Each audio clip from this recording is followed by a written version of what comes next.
this road to a million call, it started because of the Mesa location. We started by documenting the growth of that location, and not the growth, the start of the location. 91 or 92 weeks ago. I can't quite remember. I didn't look at it right before this call. But that's the point of this. That was the point of this call, is for us to show you guys, show the world what it looked like to start a business from zero and get it to a million. Some of you guys have been on this journey from the beginning, someone like a liar. And it's been ugly. And to think it otherwise would be disappointing. And I think that was as much as it which it strokes my ego to show you guys success. It really, I think the biggest benefit was to show you that it is ugly and it was hard, and we had many setbacks. We had many ups and we had many downs. And that was the thing I highlighted on our Mesa Vision meeting right before this call. Was like, right now, we're coming off a couple PR weeks, $22,000 and $21,000, and last week on a short week we hit almost $18,000, without working 2 days. And our team, our team is from the stats, from the things that we measure, their attendance, their Google reviews, their correction cleans, good. And I was just highlighting it because it came off the back of one of the biggest problems that we've ever had, where we lost 14 of our 16 cleaners in February of this year. And it was tough.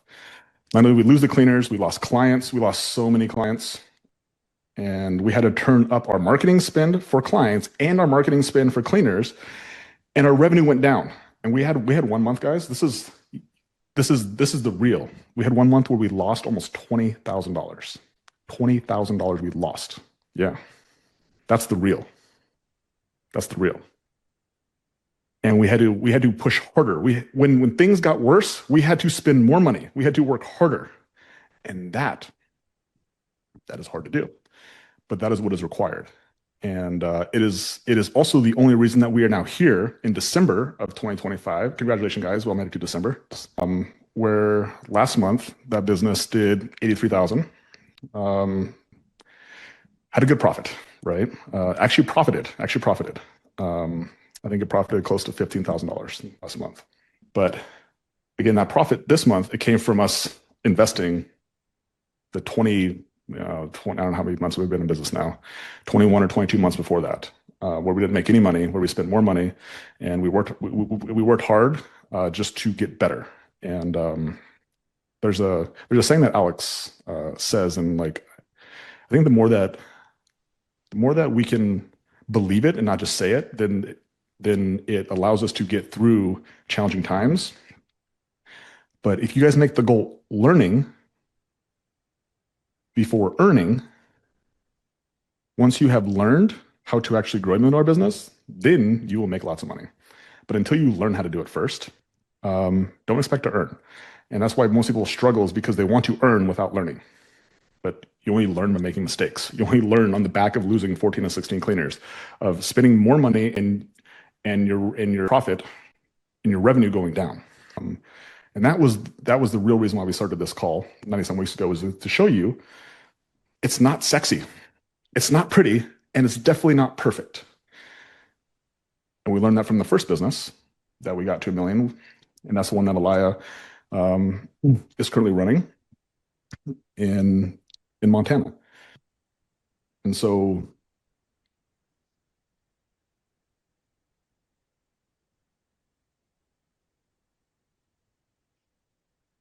there's many things that are required in order for us, all of us on here, to build a successful business, to build a $1 million business. But the thing that we're going to talk about today is the conviction to sell. So if you guys have listened to me over the last couple of weeks, I basically have narrowed it down to 4 skill sets that every operator, every person in here, needs to be able to do in order for you to grow a $1 million business, or even just double your business, triple your business, grow your freaking business consistently. Okay, there's 4 skills. Okay. What's the first one? The courage to commit. Mm, I want to put this on a t-shirt. How many of you guys would buy this if I put this on a t-shirt? Right? Because this is the game. You have to have the courage to commit. Okay. Got to be able to commit to start the business. You got to commit to marketing. You got to commit to coaching. You got to commit to your employees. You got to commit to doing whatever it takes to make sure the business grows. And that takes courage because everybody around you is saying, you're crazy. Why are you doing that? You should just have a life of, you should just have a balanced life. You work too The hard. marketplace sometimes also tells you that you You're suck. too expensive. You're not very good. Here's a one-star review from an employee that was with you for a week and a half. You're the worst boss ever. Okay. Are you going to keep going or are you going to quit? You have the courage to continue to go forward, or are you going to let this naysayer over here stop you? Are you going to listen to him? Number one thing every operator needs to do, every skill, every number one skill every operator needs to have is the courage to commit. And by the way, it's not a one-time thing. It's every freaking day, every week. There's going to be a new thing in front of you that you have to continue to have the courage to commit towards. And that's what makes all these skill sets hard. They're really simple, except for when you understand that they're a daily thing, they're a daily skill. Okay. Second one, Katie, Ability to learn. the humility to learn. Yeah. So this is where we got to set the ego aside. We got to realize that if the business isn't growing, it's because of you, not your marketplace, not your employees, not your clients, you. When you actually understand it's you are the reason your business isn't growing, then you can actually start to ask yourself the next question, which is, what do I need to do to get the business to grow? And that's what the humility to learn is to understand exactly where is to have the awareness to be able to understand exactly where you are and understand where you need to be, and for you to just to simply close the gap. But most people aren't willing to not willing to put themselves in a situation so they know exactly where they are. They're not willing to do their data. They're not willing to have a vision sheet. They're not willing to look at their bank account. They're not willing to ask for help. They don't actually want to know the answer. They just want to continue to be comfortable doing it the way they're doing it, even if it's bad. And that's what the humility to learn is the willingness to constantly question what you're doing and understanding that in order for you to go from where you are to your goal, you have to first be humble enough to realize, here's where I'm at. And guess what? You're not good enough right now. Because if you were, you would already be there. And there's actually a lot of freedom in just like coming to that conclusion. I'm actually not good enough to be $1 million business owner. Let's go this pressure of what you guys think you should be or where you should be or how far you think you should be by now.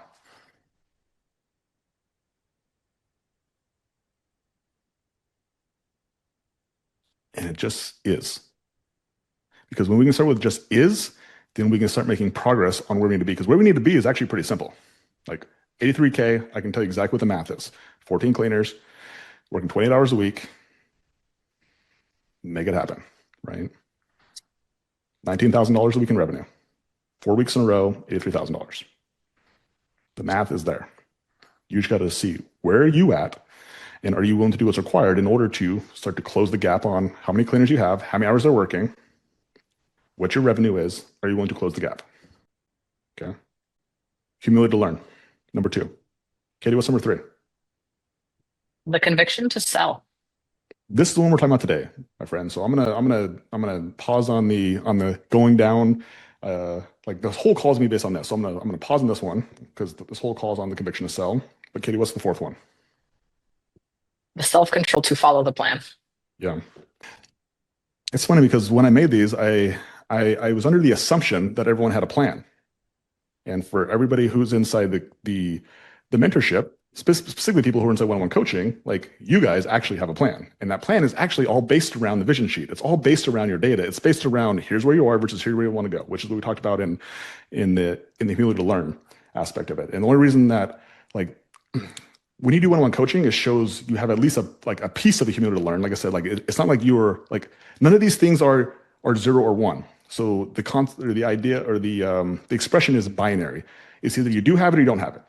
Like that is not the case in any of these. It's to what degree do you have the courage to commit? To what degree do you have the humility to learn? To what degree do you have the conviction to sell? To what degree do you have the self-control to follow the plan? Because all you guys have this to some degree. The people with the biggest businesses just have more degrees, I guess would be the expression, right? And so your job is not to say, I'm going to do this. It's going to say, it's for you just to turn up the thermostat, turn it up. More commitment, more humility, more conviction, more self-control. Okay. Yeah. Follow the plan. Okay. So what does that mean, Katie? Like when we say self-control to follow the plan,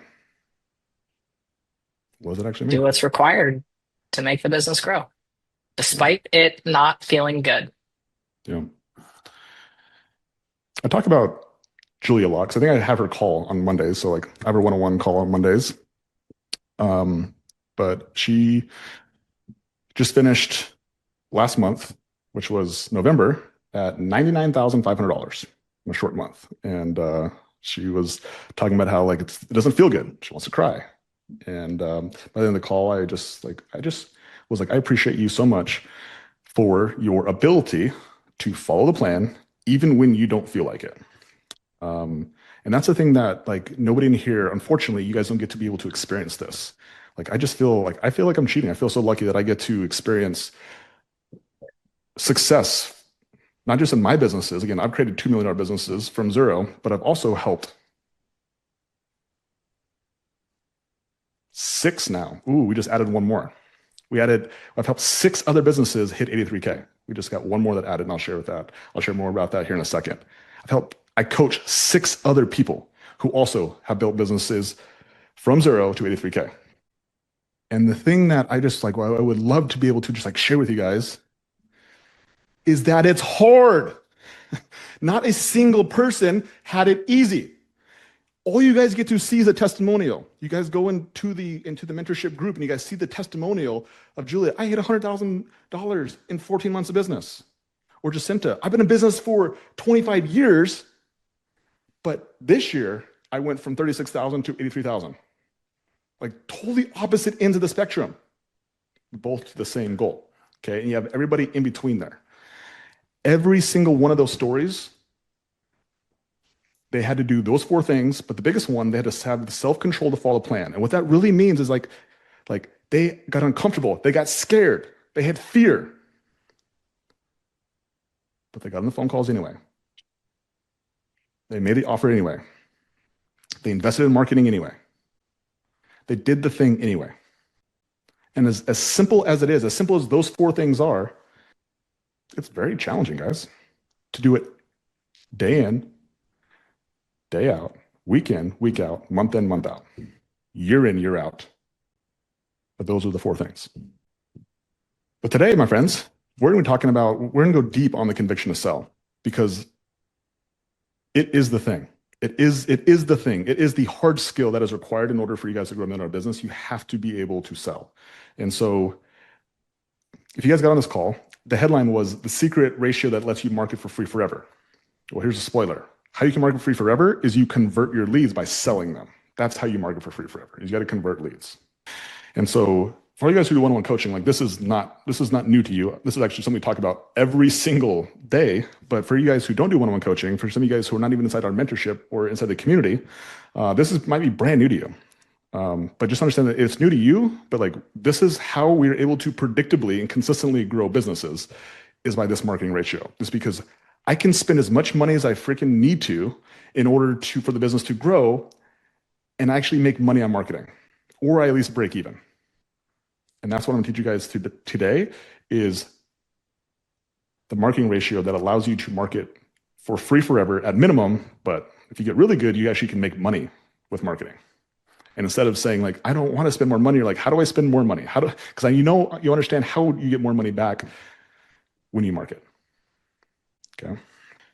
So before we dive in though, I do want to give a huge shout out. I'm not sure if they're on here today, but Alexis and Lamar, in the month of November, if you guys saw inside the school group, inside the mentorship group, they just posted their Zen-made screenshots. They hit $85,000 on a short month as well. Crazy. So Alexis Lamar, they were actually the last decade in a day that I should say the last one-on-one decade in a day that we did. I think it was probably about a year ago, right, Katie? You remember that? It was, yeah, about a year. November-ish 2024. So they were the very last decade in a day. So number 25. If you guys haven't heard about decade in a day, this is how we started coaching is we would do a 1 day, um, 2 night experience where people would fly out to us. We would put them in our Airbnb and we just got down on their business, right? For one whole day, they had our full attention. And so Lex Lamar were the very last ones, whoever did this. And yeah, their business is in Florida. And yeah, it was funny because Katie and I leading up to it, we're like, this is the last one. So we were, I wouldn't say we're checked out, but we're like, the reason that we stopped doing the one decade in a days is that we stopped learning. And when Katie and I stopped learning, we realized we got to do something different. And so we were kind of checked out. We were like, we weren't so excited, but then like when Alexis Lamar actually got there and we started hanging out with him, we're like, whoa, like you guys are cool. We just like, we were, yeah, we had bad judgment. We had bad preconceived notions. And that's what I think when also just makes us humans is that like we judge before we actually understood. And so grateful that we actually got that experience because our perceptions completely changed after that. And then about 2 months ago, I reached out to them. I'm like, let me coach you guys. Let me do some one-on-one coaching with you guys. And so I hadn't taken on a one-on-one client in a little bit of time, but I just saw what their problem was. I was like, I can just help you solve your problem. I know exactly what your problem is. And I can help you solve it. So about 2 months ago, I started coaching them, and they were doing around 60,000 a month. And yeah, in the last 2 months, they've jumped, and it's because they could market and they could sell. And then at that point, their problem was actually something else, but that's the problem I actually knew how to solve. But they knew how to market and sell, and that's why I want to share with you guys today too. Is that if you guys can market and sell, then you guys can have $1 million business too, and it actually can happen pretty quickly. If you're able to bring enough leads in and you're able to convert them where you actually make money on marketing. You guys ready? You guys ready to figure out the secret ratio that lets you market forever? You ready for this? Do it. Okay. Okay. So recently we've been doing a 20-day challenge. And this has allowed some new people like Devin's on here right now. I'm trying to think like if anybody else on here who's done the challenge. Dimitri did the challenge. Jenny's in the challenge right now. So basically, look what the 20-day challenge is, an opportunity for people to come in and like test this system, this thing that I talk about of how people are growing from 0 to 83K. It's an opportunity for you to test it out, right? And test the system and really just get an idea of like what it actually takes. Because in my experience, everybody wants to grow $1 million business until they actually understand the sacrifice, the pain, the problems that come with growing $1 million business. And so, yeah, so the 20-day challenge is something that we're offering. However, this is the last week that we're opening it up for new people to come in. So if you are interested in test driving this 28-day challenge system and having an opportunity to learn this sales and marketing system that I'm talking about today, get into the challenge this week because this is the last week that we're opening it up to new people. And yeah, it's your last opportunity to test it out for 28 days. After that, you can still join the mentorship. You just will come right into the mentorship. There'll be no trial basically. James dropped a link for that. So if you are interested, the link is in there. But what the challenge has helped me when we're helping people who are just getting started or people who are just getting started implementing the system to understand is that there's a huge difference between when you started your business and you were growing it with referrals and friends and family members, people who already trusted you, versus like trying to sell strangers. Okay. Trying to get strangers to raise their hand and say, hey, Devin, Marcus, Kristen, Dina, like I'm interested in your service. Like that's a different skill set to get strangers to raise their hand. Okay. And so in my experience, a lot of people, when they start their cleaning business, they can get to 0 to 20, sometimes even $30,000 without actually spending money on marketing because they just rely on people who trust them, already know them, referrals, friends, family members, things like that. Okay. Which is great. I highly recommend doing that. That's actually how we started Mesa is we asked what few friends we had down here. And every time we got a client, we just asked them if they had a friend. And we just kept on doing that. And then we started marketing and then it really started taking off. So highly recommend doing that, but you're just never going to get to $1 million. You're never going to get to $82,000 a month without paying for marketing, without getting strangers to raise their hand and say, I'm interested. And then for you to be able to sell said stranger into letting you come into their home and giving you opportunity to actually deliver a 5-star experience. And so most people, when they start their business, they think they're good at sales. This is what I call the illusion of I'm good at sales. You think you're good because you're selling referrals. And this is where people have a lot of trouble with selling strangers, is because strangers, you don't you don't sell strangers on accident. You have to be very intentional on what you say in order to bridge the trust gap with a stranger in order for them to feel comfortable enough to give you their credit card and for you to be able to have the opportunity to come into their home and them give you money for that. And so one of the things that we teach inside the mentorship is I don't recommend selling. I actually recommend serving. And so what the difference in those two things are. So selling is actually putting your interests ahead of the stranger on the phone, which means that you will sell them at all costs. You will take their money no matter what they say. This is what most people do. They sell.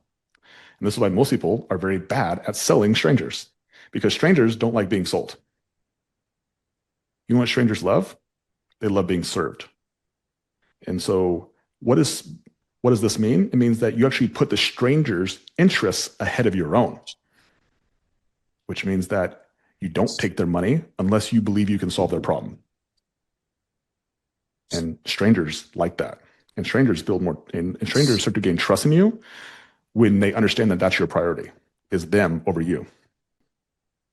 The reason that it's easy to sell to somebody who you already have a relationship with is because they either like you, know you, or trust you, or a combination of all three. And when you don't know the person on the phone, when it is somebody who you've never had a relationship with, in a sales call, you have to get them to like you have to get them to know you, and or you have to get them to trust you. Yeah. And by selling, you deter those people. They're like repulsed by it. They're like, "Ew, no, thank you." You don't listen. You just bark orders and quote a price. When Yeah. you serve somebody, you're listening. You're actually solving their problem if you can. Now, if you can't, it's important not to push for a close if you actually can't solve the client's problem. The best way to get more people to say yes is for you to tell more people no. Write that down. Because most people think about sales in an individual basis, and sales is a cumulative effort. Every single sale you do, it compounds. Most people don't realize that. And this is why I talk about the idea of selling versus serving, because every person you say no, it gives you more conviction that when you see somebody you can solve, you go after it. You're like, Devin, stop. Give me your money, bro. I can help you. That conviction comes from the 3 people before him. I told him no. And that's what you guys have to understand. It's not each sale is by itself. It's a cumulative effect. That's conviction, guys. It comes from a cumulative effect, not just an individual sale. Okay. Remember, it's the conviction to sell. Okay. Katie made a good point too, talking about listening. Okay. You guys will be able, like, you guys can tell when you guys get good at serving is when you ask questions and the person's like, wow, no one's ever asked me that before. It means that you're actually listening and you're just like, and you're curious. It's like, well, tell me about that. This might sound silly. I might sound silly, but like, what does that mean? So there's a little bit of a humility to learn that also goes into the conviction to sell, is that the more you guys assume you guys know what the person's problem is, the less likely you're going to find out what the actual person's problem is.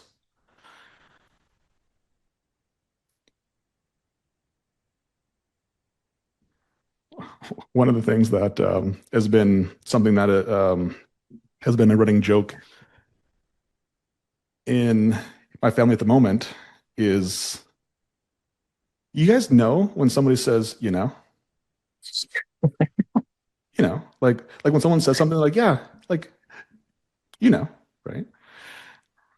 And so that's been like the running joke that everybody in my family, especially my 6-year-old, she'll call people out when they say, because when someone says, it means you probably don't really know because you did a bad job of explaining it. And then you did such a bad job. And you're just like, you're like, no, I don't know. But if Well, you the can, irony is that it makes the person that you're yeah, talking to feel like an idiot for asking, I yeah, don't actually know. I'm sorry, but can you explain that to me? yeah. So you know how you really give a good pattern interrupt is when someone says, you know, you're like, no, I don't know. Please explain to me. And they're like, uh, yeah. Because you know what? They don't really know. But less important about them, again, more important about you, and just understand that every time you guys say those things, every time you make assumptions, anytime you guys say words that you don't know, like it's a trigger for you to then be like, maybe I should actually figure out what I'm saying. Maybe you should get more clear on articulating the point you're trying to get across. And a lot of times, what you'll understand with prospects is like they don't really know what they want. That's a good thing, by the way. If you can just be curious and just ask them questions, like you said you wanted this, but like, what does that really mean? And it'll force them to try to figure out what they actually mean. And but the more that they have clarity on what they want, the more likely they are to feel comfortable giving money to solve that problem. And because you help them come to the conclusion of what they really wanted, it increases trust.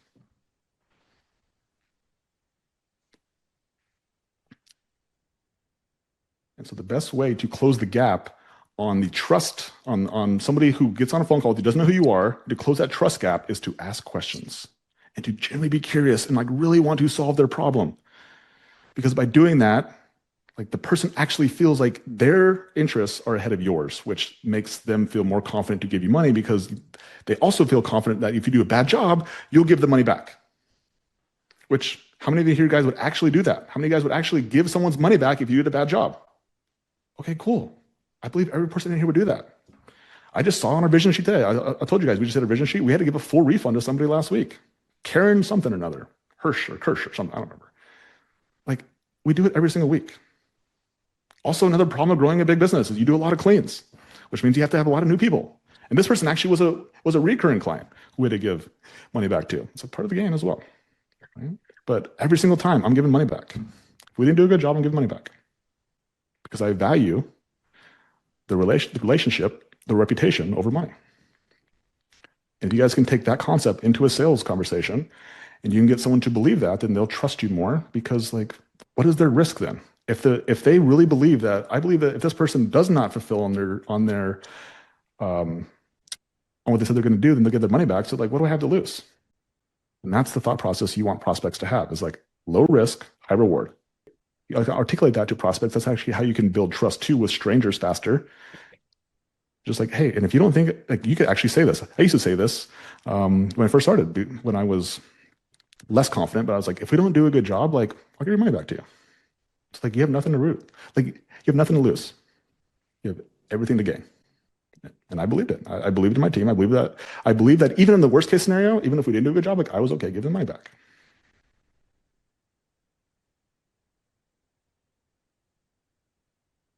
Yeah. Okay. You guys want to know what else helps with conviction? Having a framework. Understanding like how a conversation is supposed to go, or what a conversation looks like that actually ends up with the highest probability of somebody actually saying yes, I'll give you a shot. And so inside the mentorship, we also have a script. Okay. And so I'm actually gonna go over the framework of the script. I'm not gonna go through the entire script. I'm just gonna go through the framework of the script so that way you guys can understand it. But like the more that you guys understand the framework, you guys understand like when we able to check these boxes, it increases probabilities that somebody will say yes. Now you can check all the boxes and someone can say no, and you can check none of the boxes and someone will say yes. And so again, it is not on an individual basis, but this is based on a cumulative basis that if you just check the boxes, if you are consistent as the person on the phone, and you check the boxes every single time, then the probability of people saying yes goes up. And if you don't check the boxes, then the probability goes down. But it doesn't mean that you won't get any yeses or any nos. It just means that you consistently will get more yeses by checking boxes, and you'll get consistently more nos if you don't check the boxes. So, Katie, let's talk about the framework of the script. Okay. So, what is the first section of the script? I think this is honestly the most important part. It's the opener, it's the intro, it's how you introduce yourself or say hello. Yeah. Hello. Hey, this is Hello. Katie. Yeah. So thrilled to talk to you today. What's your problem? You guys think we're joking, but like we've actually listened to sales call reviews and someone's like, Logan, how can I help you? Like, okay. Like, how about we have a different opener? How about we have how we have an opener that makes the prospect, it increases the probability the prospect trusts us. And so instead of Or saying, likes Logan, us. yeah, Logan, how can I help you? Katie, what would be okay, actually, like before we get into these three things or into these things, there's three different openings based on how what's the right term? Based on how How we're getting them on the phone. So we're getting the either are phone. they calling us? Are we calling them? Yeah. So Those are really the only two options. we have call-ins, so people are calling us unprompted. We have an outbound call, which is also like an unscheduled call, but then we have a scheduled call. So there's actually three ways that we can actually talk to somebody, and all three of those needs different openers. Okay, there's different ways to talk to people based on those three situations. And so, Katie, instead of me answering the phone, being like, Logan, how can I help you? Like, what's an example of something that we do with our teams and the way that we coach inside the mentorship as well? I think the most important part is to smile when you talk. It sounds like a really silly thing, but if you actually smile, your tone changes. So, thank you for calling Mesa Five Star Cleaning. This is Katie. How can I help you? Very simple, guys. Like these are this is not out like this is not something you're gonna put on a on a on a meme or you're gonna like blast out there like look at this crazy quote. It's just doing the basics. Like this is my name, this is my company. How can I help you today? It's just the basics. But I'm telling you guys, I've listened to lots of quote calls, lots of calls, and like this doesn't get done consistently. But it's important for you to practice and rehearse all three of those things. Okay, all three different ways. People calling you calling out, and then scheduled cold calls. And so inside the script, inside the mentorship, there is all three examples that walk you through verbatim what to say. Okay, so we're not going to go into that into detail today. Okay, but that's the first section of the script is the opener. Katie, what's the second section? This one's the second most important, and it's the why. What problem are we trying to solve? Yeah. So this is what I was talking about earlier, guys, is like if you guys can understand their problem, but most importantly, if you can help them understand their problem, the probability of them saying yes increases drastically. Okay. So asking questions like, why is this clean important? And when I say asking questions, you're not going to ask this question like that. You're just going to continue to figure out why this clean is important to them. So you have to continue to ask them questions and then follow up with them. And your job is for you to write it down. Why is this clean important to them? And if you wrote down because sister's coming to town, then like cool. But like, why is a sister coming to town? Why is that important? What's the significance of sister coming to town? Why is it important that her sister gets a clean home? Like, tell me, like, you continue to ask. Like, those are like those are like those are those are the details that allow somebody to really believe that you actually are trying to solve their problem. What shows that you care when you actually listen and Yeah. follow up with questions to their answers. It shows that you're not just going through a list of questions, asking them questions and taking their order. You're actually listening to what they're giving you and you're Yeah. playing off of it. Yeah. Why is this clean important? What happens if it doesn't get done?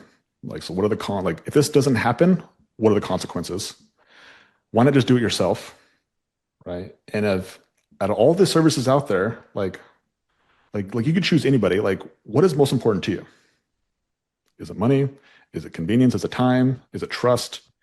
Like those are really like probably the four questions that you have to answer. And if you can answer those questions well, then it means that the client or the prospect, excuse me, um, if they can answer those questions in their head, then they'll feel more confident in making the decision.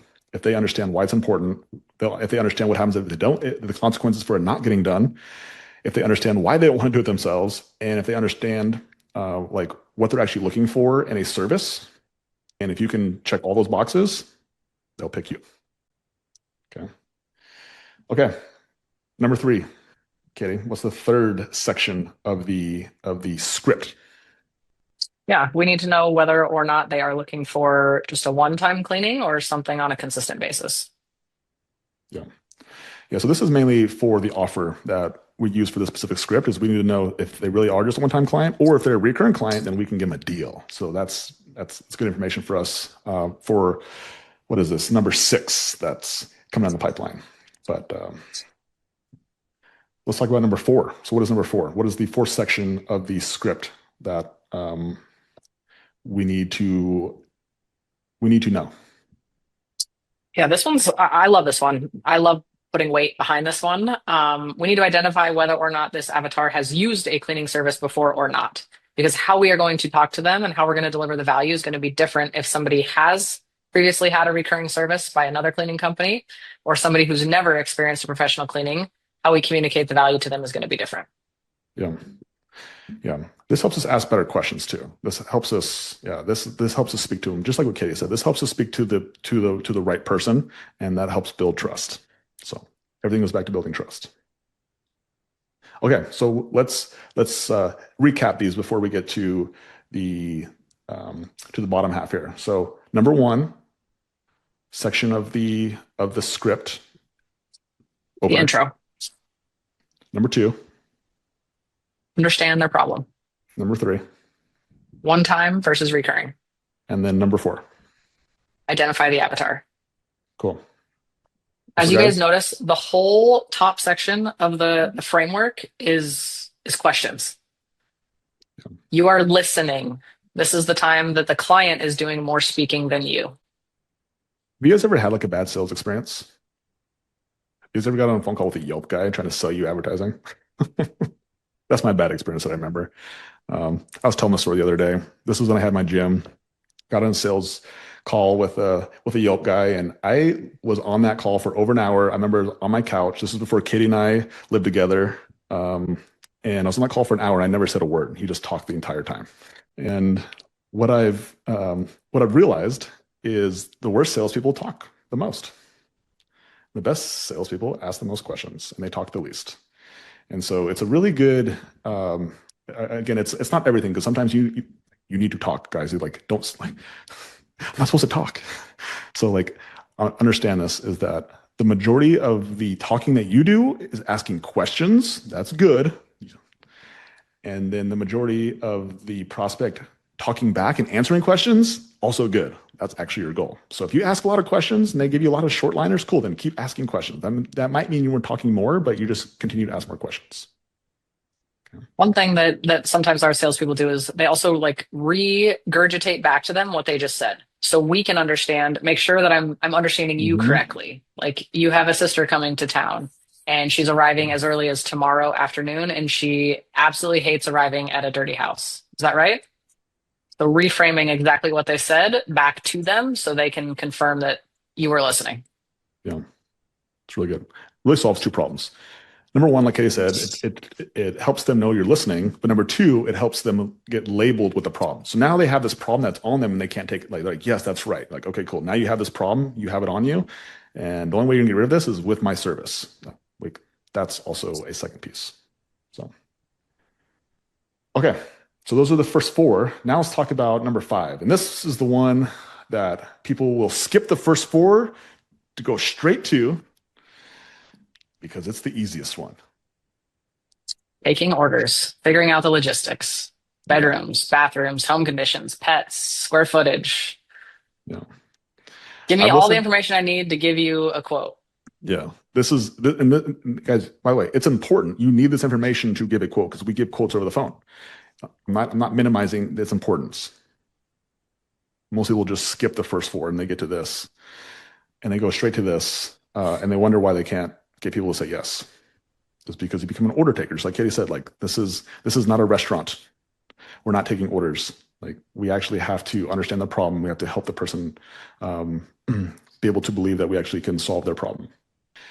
And I was on a call earlier today with Lucas and Katie. This is our coaching call that we do. And I was telling them that I believe that the reason why most people are really bad at sales is because they're so afraid of the price. They're so afraid of giving prices that the whole time that they're talking to somebody, they can't even focus on listening. They can't focus on asking questions because they know coming around the corners, they're going to have to deliver a price and it's going to be big. And the person, they might say no. And I think that's why people rush to logistics is because they just want to be able to just like get rid of this feeling, this impulsive feeling that they want to get rid of the price. And so they like, give me the logistics, I give you a price. Okay, now what? And so I think one of the best things that you guys can do to overcome this is actually practice giving prices, big prices. What if you actually sold a clean for $500 or $600 or $1,000 or $2,000? The more times you get comfortable saying those numbers, the more times you feel comfortable with the close, with asking for money, then you can actually be more focused in the beginning of the conversation on asking questions because you feel confident that when you do ask for money, you're not, it's not something that you're self-conscious about, that you're insecure about. And so one of the things that we're doing this week inside the mentorship is we're doing a sales training. And so Lucas is volunteering his time, and so is Julia as well. They're volunteering their time on Thursday to do a sales training for everybody inside the home cleaning mentorship. And so that call is at 12:30, 1:30 Eastern time, and it'll be hosted by both Lucas and Julia. And they're doing it on their own time. They're not getting paid for this. They're doing it out of just they want to help the community. And that's why I love the community. That's why I love Jessica and Lucas so much. And that's why I love Julia. And that's because like they want to help. They want to give back. Like they have grown their businesses to over 83,000. Both of them actually over $100,000 a month. And they want to help. And they're also smart because they realize that the more they help, like the more that they give, the more that they get back. And that really is the secret. That's one of the reasons that we're sitting here is like, we just give. We just keep giving, and people give to us all the time. You guys give to us by your attention right now. You guys give us, some of you guys give us money, right? The more that we give, the more that we get. And so if you guys are inside the mentorship, then definitely show up to that call on Thursday. It's a one-time call, so it's not every single week. It's just one time. So if you want to get some sales training from two people who have got really good at sales.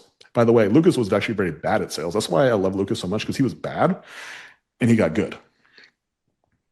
Those are the people you want to learn from, right? Julia? Did he do that by avoiding the phone? He tried. He tried. And then he also just had the self-control to follow the freaking plan and just got on phone calls until it no longer was something he wanted to avoid. Like, that's the real. Because yes. Do you know why you usually avoid something? Because you're bad at it. I think that's why I like to avoid things. Yeah. And then when you get better, do you usually avoid it or do you get excited for it? No, then I'm like super excited because I was once bad and I got good at it. Then I want to tell everybody about it. Right? Everybody, you guys can do this too, right? And I think that's the excitement that Lucas and Julia both have, is that like they got good at something, now they want to share it with other people. So I definitely get on that call, guys. I think one powerful thing that is also worth noting is a lot of you guys starting selling to prospects. You have this fear because you would not pay the price that you charge for cleaning services. So you are not your ideal avatar. So you don't have a belief that somebody else would pay the price that you are asking. And I think behind the scenes, like the easiest way to overcome this is to become your ideal avatar. Like make enough money that buying back your time and having a house cleaner makes sense. That's like the easiest way to get over this fear of, no one else is going to pay this price. Like just go pay the price. And then you'll be like, holy shit, that was totally worth it. I love this service. It's so valuable. Now I have the conviction to actually go sell it. The second is going back to listening and trusting and seeking to understand the problem that this client has.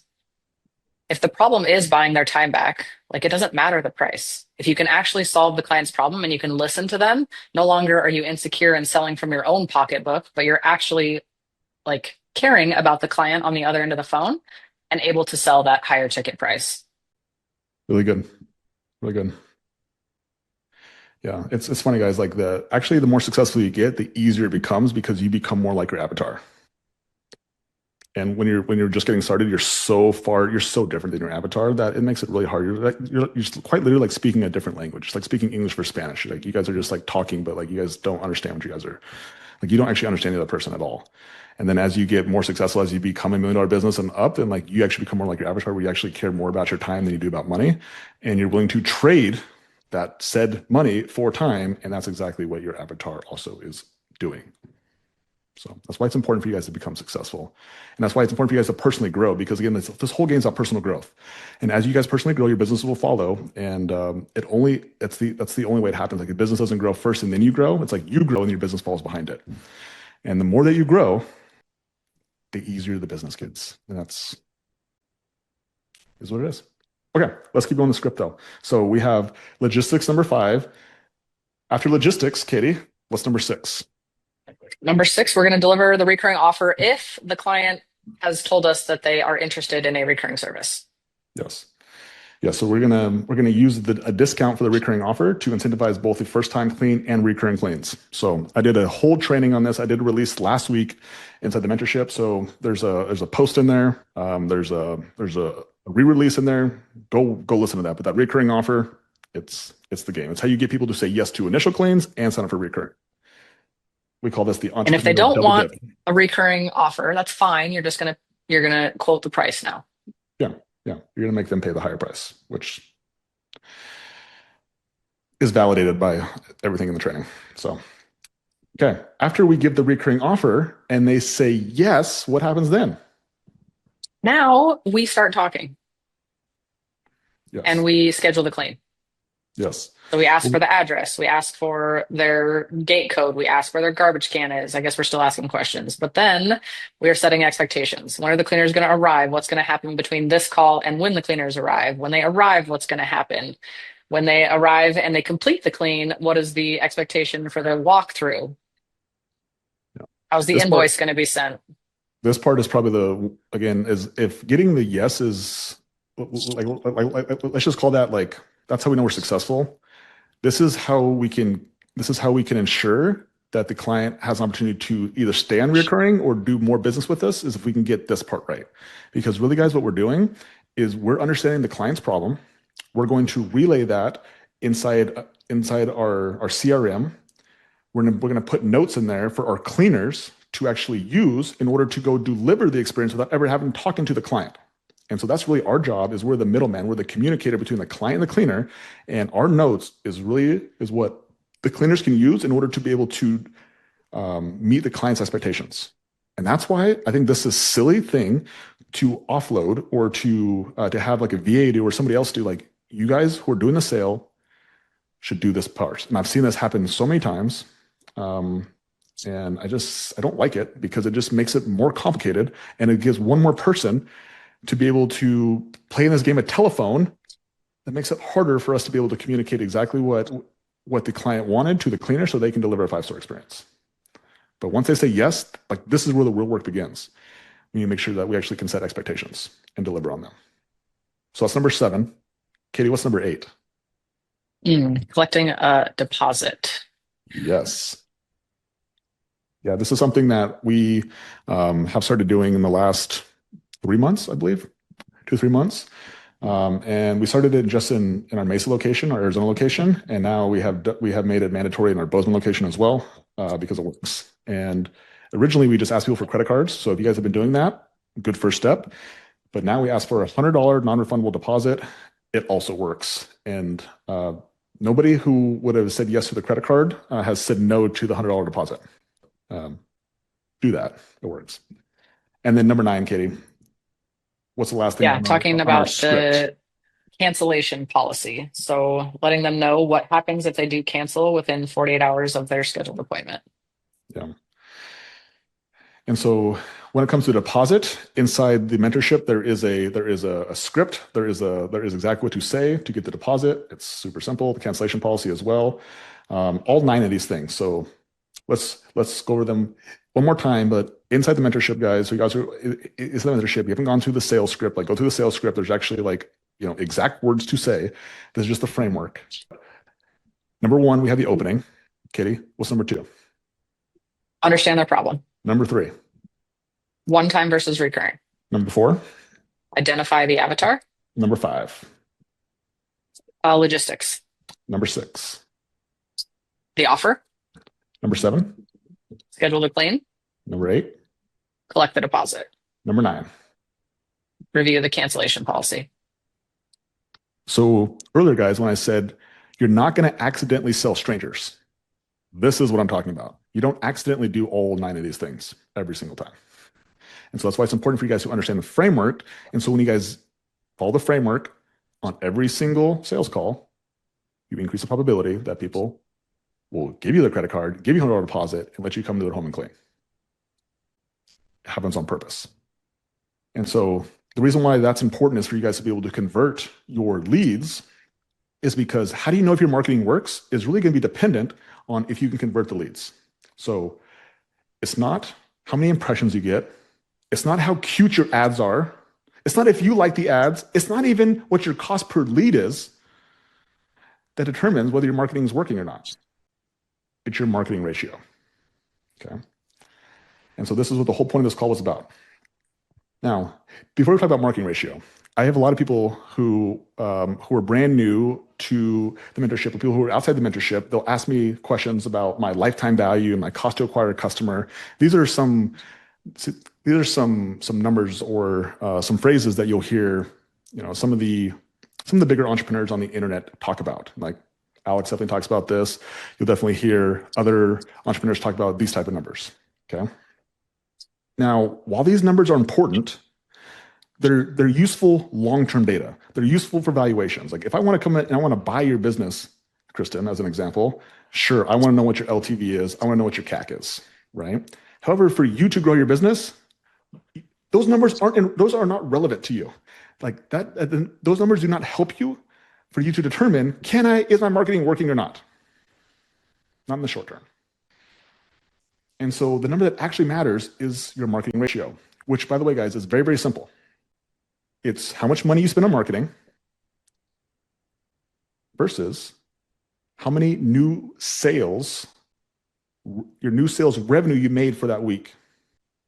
And that equals your marketing ratio. Okay? So if I give you guys an example, okay, if we spent $1,000 on marketing this week, and this week you also sold $5,000 of new sales. Okay, means you got on the phone call, and people agreed to $5,000 of cleans. Now it wasn't just on this week, but it was spread out. Some was on this week, some was on next week, some was on the week afterwards. But you sold $5,000 of new sales this week. That would be $1,000 divided by 5,000, which would be actually, I think it's $5,000, divided by 1,000, which would be a ratio of 5 to 1. Okay. And 5 to 1, that is your minimum that you need to effectively market for free forever. Now, some of you guys know this answer. Some of you guys who do one-on-one coaching, but Katie, why is 5 to 1 actually the market for free forever? Because if I'm spending $1,000, I make $5,000, then like I'm making $4,000, right? You know what I mean, right? You know what I mean, right? Right? I don't know what you mean. What do you mean? Okay, perfect. So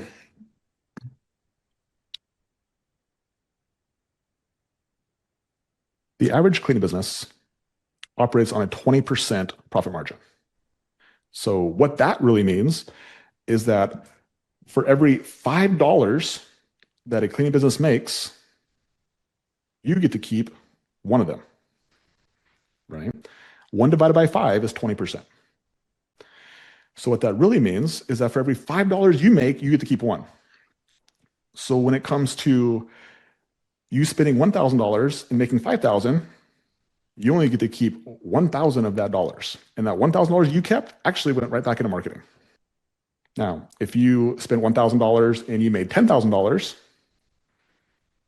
then you get to take a little bit of money home with you. And that's what like our companies usually make more than 5 to 1. And there's a lot of people who I coach make over 5 to 1 as well. But that's the minimum. Okay. The minimum for you to be able to market for free forever is for every dollar you put into marketing, if you can get at least $5 back every 7 days, you can have an unlimited marketing budget. We'll avoid going into the red to acquire a customer if you can hit a 5 to 1 ratio. That's exactly right. That's exactly right. And so I'll give you another example. So last week was a little bit wonky with Thanksgiving, but the week before that, our Mesa location, we spent $1,889 on marketing In a week. in 1 week. We sold $11,935 in 1 week. And so if we divide 11,935 into 1889, that is a 6.3 to 1 ratio. Okay, which means that we put $1 into marketing, we got $6 back. It's good. Now in Bozeman, we spent $342 in a week. So again, much smaller ad spend, but we sold $6,380. So we take $6,380, divide that by 342, and we got an 18 to 1 ratio. So in Bozeman, we spent $1 and we got $18 back. Now, the question I have for you is, which one would you choose? Would you choose Mesa, where you spent $1,889 and sold $11,935? Or would you choose Bozeman, where you spent $342, but you sold $6,380? You got an 18 to 1 or 6 to 1? Which business do you guys want? If you were to do this for every single week for 52 weeks, which business do you want? Put it in the chat.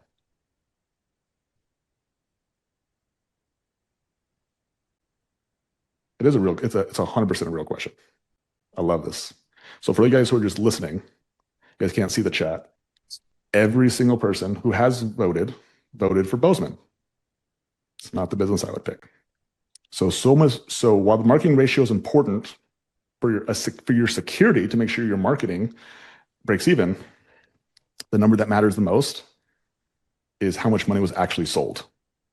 And so you guys got distracted by the marketing ratio, which is fine. It was intentional. It was trickery. It was trickery. The real number is that I would take $12,000 in new sales over $6,000 every single time. Every single time. I think that's actually a really cool ratio to show, though, because it shows two different businesses at two different times in growth. So Mesa is charging hard in growth right now. Bozeman is not growing at the same rate as Mesa. It is optimizing right now. So yeah, well, it actually comes back to a different place of we just don't have enough cleaners in Bozeman. And so like the real problem, guys, when you get to Julia's level and you guys get to Bozeman and Mesa and all the other people who have done $83,000 a month, like marketing and sales, you got to be able to have that skill set. But if you want to get to $2 million, it's your cleaners. You got to be able to hire and, most importantly, retain cleaners. And so that's why those ratios are the way they are, is because like Mesa has enough cleaners so we can actually spend more money, where Bozeman we can't do it. We actually can't spend enough money. So you actually can't utilize your system. You can't utilize your marketing system that can make you more money because you can't spend enough. So again, just want to give you guys a little bit different thought processes. So anyway, guys, thank you guys for showing today. Again, this was understanding the marketing ratio is 5 to 1. That gives you break even, but ultimately your goal is like the total amount of revenue produced. Like that's the real goal. That's the real goal that you guys want. Understanding that if you guys do want to build $1 million home cleaning business, like the 7 businesses behind me, and we got one more new one coming. You got to be able to market and sell.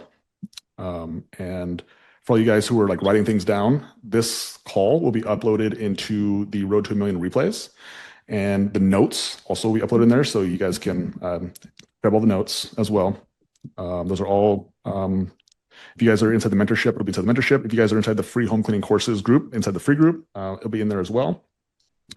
And then, yeah, if you guys want to be part of the mentorship, you guys actually want to hang out with people who are actually growing businesses, million-dollar businesses, and even people who are just starting their businesses, who are doubling their business and tripling their business and quadrupling their businesses, and you guys want to be a part of a growing community. James will shot the link for the challenge. This is the very last week, so we're not offering the challenge after this week. Truthfully, it's just a lot of work, to be completely fair with you guys. That's all. Like it's really good. It's honestly really good for the new cleaning business owners, and it's just a lot of work for Katie and I, to be completely transparent. And we just bought a brand new business. We're still growing our businesses. I still want to coach the Julias and the Jessica Lucases and the other awesome people, and I just only have so much time. So that's the truth. So I'd like to highlight everybody who showed up to the sales call today because it is not as shiny object-y as marketing. As you can see, there's less people on this week as there was last week. However, I think sales is the bigger driver of growth personally, because you can only do so much in marketing behind the scenes that is going to change how many leads you get every single week. But having the humility to learn, to gain the conviction to sell, is something that will actually allow you to scale your cleaning business. Like it is rejection after rejection after rejection, and still having the courage to pick up the dang phone again, commit, and stick to the plan and get better. So all of you that showed up today, like kudos to you, because this is truly I think this is when I see my clients and I coach them, like this is the one skill set that is the big domino to the rest of the skills that are required to grow this business. It's sales. Because it turns from selling clients to selling cleaners to selling office staff to selling Elias on coaching office staff. So I think you said it really well too, Katie. Like sales is the best personal growth. Like this is the best personal growth skill you'll get. It will, you'll get a lot of benefit. You'll get a lot of benefit from it in your business. You'll see the benefits, but you also will get some hidden benefits in your relationships with your spouse, selling your spouse, selling your kids, selling your people around you. Like everything is a game of sales. And the more that you can see life through that lens, it makes life a little bit easier when you can just see everything through the lens of sales and actually enjoying sales and being able to enjoy serving people. Again, remember guys, this goes back to the beginning. Like really how I teach sales, how I recommend thinking about sales is through service. It's serving the person, putting their needs ahead of yours. And if we can just all agree on that definition, then like sales will change your life. It's all about putting other people's interests ahead of yours, and then still being able for it to make sense for you. Like that's the game. So yes, 20-day challenge starts now. Actually, it ends at the end of this week. So click the link if you want on the 20-day challenge, and it starts next week basically. So. Appreciate you guys. Happy freaking Monday. And again, if you guys don't check the mentorship, there is a sales call on Thursday that Julia and Lucas will be leading. And they'll be helping you guys get more clarity on this whole game of serving and helping other people. And most importantly, helping yourselves. So, thank you guys for showing up today. Happy freaking Monday. See you guys later. bye-bye. Bye.